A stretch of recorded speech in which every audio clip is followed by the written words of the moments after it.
talk about one of the most common backyard forageables. That's white clover.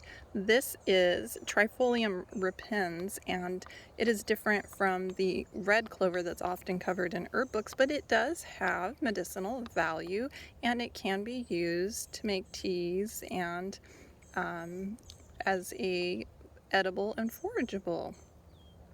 White clover is one of my earliest foraging and herbal medicine memories. I used to use earthing and grounding in a white clover patch in my backyard when I was very young to decompress after long days at school. School is very stressful for me, and because I was dyslexic, and so I would come outside and I would throw my shoes off and I would stick my toes in a lush, cool patch of this clover, and it would just cool me off and ground me. Although I didn't know it at the time, I didn't have any words for that. It was just an amazing herbal ally that I formed a relationship with very early on. And kind of like dandelion, I think clover is one of our first herbal allies for many of us. So I love introducing clover to children and also adults. Many people don't know, but you can actually make a tea out of the clover blossoms, and that's what we're going to be doing here today.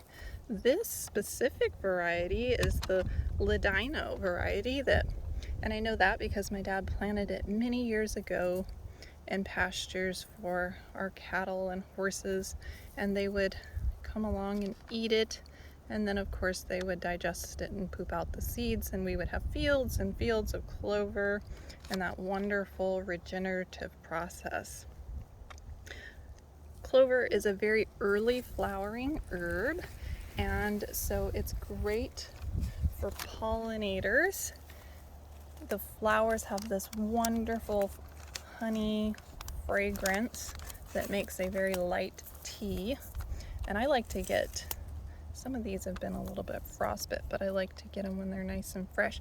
And so you'll see that all of these little flowers come from this one stem. And this particular variety of white clover does have what they call the watermarks or the crescents on it.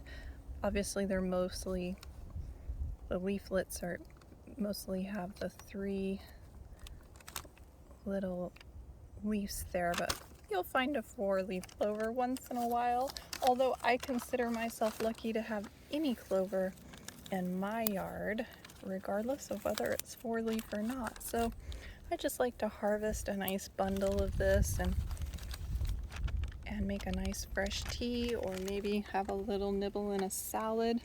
So forage carefully and responsibly, and be sure to identify your plants as always. Enjoy your clover. It's very nutritive, and it's packed with antioxidants and flavonoids. It's a wonderful anti-inflammatory and expectorant, meaning it'll loosen up gunk in your respiratory system. And it's just, it can also be made into a flower essence, which is something that I'm going to be working with soon. I think as a flower essence, it brings in positivity and good fortune. So we could all use some of that. So today we're out foraging our white clover, and we will show you what our recipe for that looks like in a post if you want to find it below. Let me know what your earliest memories are of clover, if you've ever thought about foraging it, if you've ever maybe nibbled on it in the past, and start forming relationships with these plants that are widely available and readily asking you to interact with them and learn to appreciate them. And I think it's so important to be able to introduce these to our children as well, so they have that love and respect for the natural world, and they understand that they have an exceptional place in it. Happy foraging!